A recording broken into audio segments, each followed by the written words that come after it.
All right, we are going to begin part 2 of chapter 2.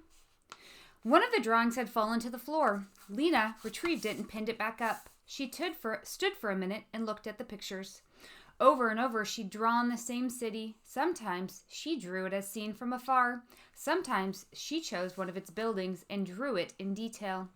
She put in stairways and street lamps and carts. Sometimes she tried to draw the people who lived in the city, though she wasn't good at drawing people. Their heads always came out too small and their hands looked like spiders. One picture showed a scene in which the people of the city greeted her when she arrived, the first person they had ever seen to come from elsewhere. They argued with each other about who would be the first to invite her home. Lena could see the city so clearly in her mind, she almost believed it was real. She knew it couldn't be, though the book of the city of Ember, which all children studied in school, taught otherwise. The city of Ember was made for us long ago by the builders. The book said, "It is the only light in the dark world. Beyond Ember, the darkness goes on forever in all directions." Lena had been to the outer border of Ember. She had stood at the edge of the trash heaps and gazed into the darkness beyond the city. The unknown regions. No one had ever gone far into the unknown regions, or at least no one had gone far and returned. And no one had ever arrived in Ember from the unknown regions either. As far as anyone knew, the darkness did go on forever. Still, Lena wanted the other city to exist. In her imagination, it was so beautiful, and it seemed so real. Sometimes she longed to go there and take everyone in Ember with her. But she wasn't thinking about the other city now. Today, she was happy to be right where she was. She set Poppy on the couch. "Wait there," she said. She went into the kitchen, where there was an electric stove and a refrigerator that no longer worked and was used to store glasses and dishes so Poppy couldn't get at them. Above the refrigerator were shelves holding more pots and jars, more spoons and knives, a wind-up clock that Granny always forgot to wind, and a long row of cans. Lena tried to keep the cans in alphabetical order so she could find what she needed quickly, but Granny always messed them up. Now she saw there were beans at the end of the row and tomatoes at the beginning. She picked out a can labeled baby drink and a jar of boiled carrots, opened them, poured the liquid into a cup and the carrots into a little dish, and took these back to the baby on the couch. Poppy dribbled baby drink down her chin. She ate some of her carrots and poked others between the couch cushions. For a moment, Lena felt almost perfectly happy. There was no need to think about the fate of the city right now. Tomorrow, she would be messenger. She wiped the orange goop off Poppy's chin. "Don't worry," she said. "Everything will be all right." The messenger's headquarters was on Clothing Street, not far from the back of the gathering hall. When Lena arrived the next morning, she was greeted by Messenger Captain Alice Fleury, a bony woman with pale eyes and hair the color of dust.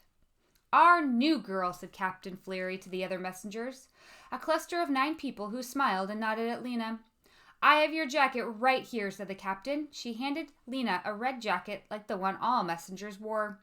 It was only a little too large. From the clock tower of the gathering hall came a deep, reverberating bong. 8 o'clock, cried Captain Fleury. She waved a long arm. "Take your stations." As the clock sounded 7 more times, the messengers scattered in all directions. The captain turned to Lena. "Your station," she said, "is Garn Square." Lena nodded and started off, but the captain caught her by the collar. "I haven't told you the rules," she said. She held up a knobby finger. 1. When a customer gives you a message, repeat it back to make sure you have it right. 2. Always wear your red jacket so people can identify you. 3. Go as fast as possible. Your customers pay 20 cents for every message, no matter how far you have to take it. Lena nodded. "I always go fast," she said. 4. The captain went on. Deliver a message only to the person it is meant for, no one else. Lena nodded again. She bounced a little on her toes, eager to get going. Captain Fleury smiled. "Go," she said, and Lena was off. She felt strong and speedy and sure-footed. She glanced at her reflection as she ran past the window of a furniture repair shop. She liked the look of her long, dark hair flying out behind her, her long legs in their black socks and her flapping red jacket. Her face, which had never seemed especially remarkable, looked almost beautiful because she was so happy. As soon as she came into Garden Square, a voice cried, "Messenger!" her first customer. It was old Natty Prine, calling to her from the bench where he always sat. "This goes to Raven Parson, 18 Silverton Square," he said. "Bend down." She bent down so that her ear was close to his whiskery mouth. The old man said in a slow, hoarse voice, "My stove is broke. Don't come for dinner. Repeat." Lena repeated the message. "Good," said Natty Prine. He gave Lena 20 cents and she ran across the square to Silverton Square. There she found Raven Parson, who was sitting on a bench. She recited the message to him. "Old turnip head," he growled.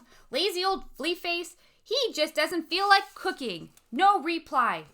Lena ran back to Garden Square, passing a group of believers on the way. They were standing in a circle, holding hands, singing one of their cheerful songs.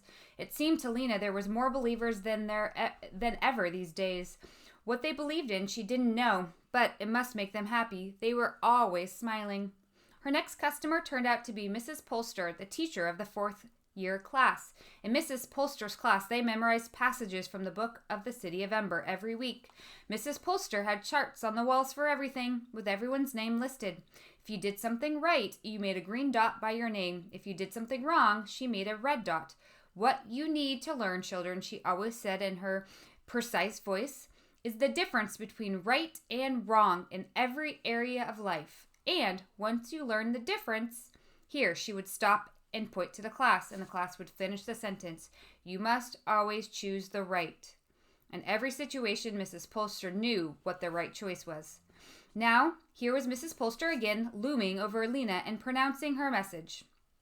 "To Anisette Lanford, La Fronde, 39 Hum Street, as follows," she said.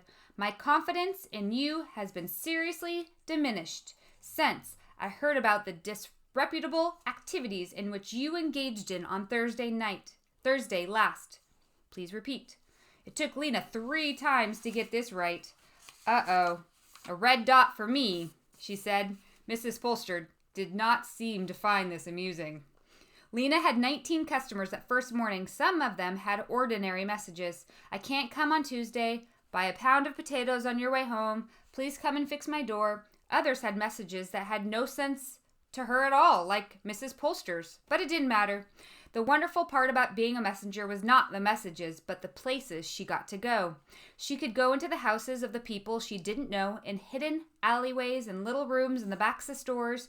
In just a few hours, she discovered all kinds of strange and interesting things. For instance, Mrs. Sample, the mender, had to sleep on her couch because her entire bedroom, almost up to the ceiling, was crammed with clothes to be mended.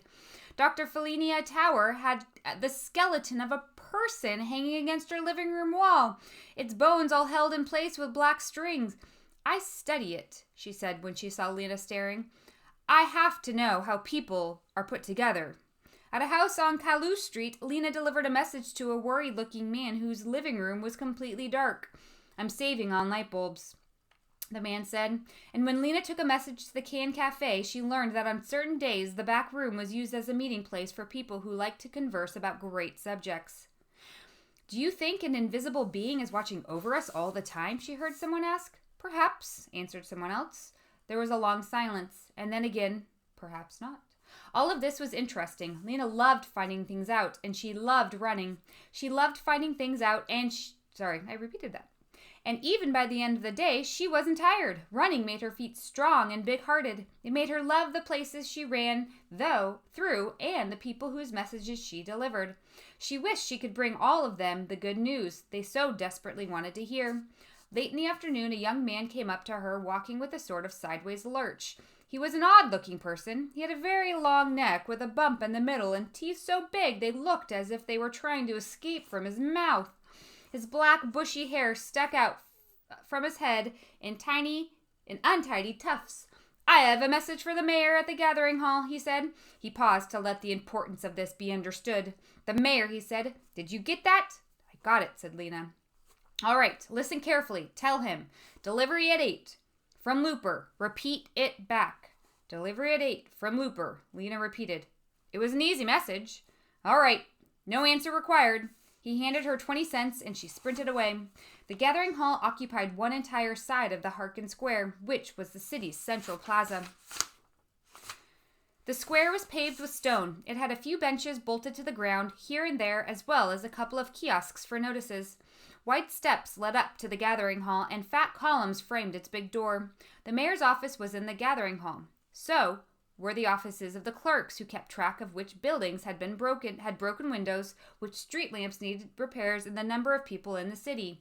There was the office of the timekeeper, who was in charge of the town clock, and there were offices for the guards, who enforced the laws of Ember, now and then putting pickpocketers or people who got into fights into the prison room, a small one-story structure with a sloping roof that jutted out from one side of the building. Lena ran up the steps and through the door into a broad hallway. On the left was a desk, and at the desk sat a guard. Barton Snowd, assistant guard, said a badge on his chest. He was a big man, with wide shoulders, brawny arms, and a thick neck, but his head looked as if it didn't belong to his body. It was small and round and topped with a fuzz of extremely short hair. His lower jaw jutted out and moved a little from side to side as if he were chewing on something. When he saw Lena, his jaw stopped moving for a moment and his lips curled upward in a very small smile. "Good day," he said. "What business brings you here today?" "I have a message for the mayor." Very good, Barton Snowd heaved himself to his feet. "Step this way." He led Lena down the corridor and opened a door marked reception room. "Wait here, please," he said. The mayor is in his basement office on private business. He will be up shortly." Lena went inside.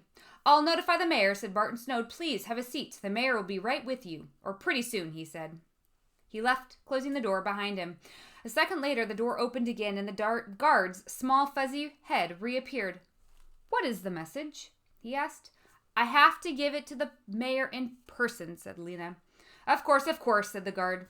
The door closed again. He doesn't seem very sure about things, Lena thought. Maybe he's new at the job. The reception room was shabby, but Lena could tell that it had been once impressive. The walls were dark red with brownish patches where the door was peeling away. In the right-hand wall was a closed door. An ugly brown carpet lay on the floor, and on it stood a large armchair covered in itchy-looking red material, and several smaller chairs. A small table held a teapot and some cups, and a larger table in the middle of the room displayed a copy of the Book of the City of Ember, lying open as if someone was going to read it from it. Portraits of all the mayors of the city since the beginning of time hung on the walls, staring solemnly from behind pieces of old window glass. Lena sat in the big armchair and waited. No one came. She got up and wandered around the room. She bent over the Book of the City of Ember and read a few sentences. "The citizens of Ember may not have luxuries, but the foresight of the builders who filled the storerooms at the beginning of time has ensured that they will always have enough, and enough is all that a person of wisdom needs." She flipped a few pages. "The gathering hall clock," she read, "measures the hours of night and day. It must never be allowed to run down. Without it, how would we know when to go to work and when to go to school? How would the light director know when to turn the lights on and when to turn them off again? It is the job of the timekeeper to wind the clock every week and to place the date sign in Harkin Square every day. The timekeeper must perform these duties faithfully." Lena knew that not all the timekeepers were as faithful as they should be. She'd heard of one some years ago who often forgot to change the date sign so that it might say Wednesday, week 38, year 227 for several days in a row. There had even been timekeepers who forgot to wind the clock so that it might stand at noon or at midnight for hours at a time, causing a very long day or a very long night. The result was that no one really knew anymore exactly what day of the week it was, or exactly how many years it had been since the building of the city.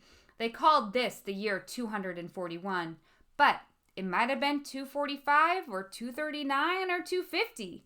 As long as the clock's deep boom rang out every hour and the lights went on and off more or less regularly, it didn't seem to matter.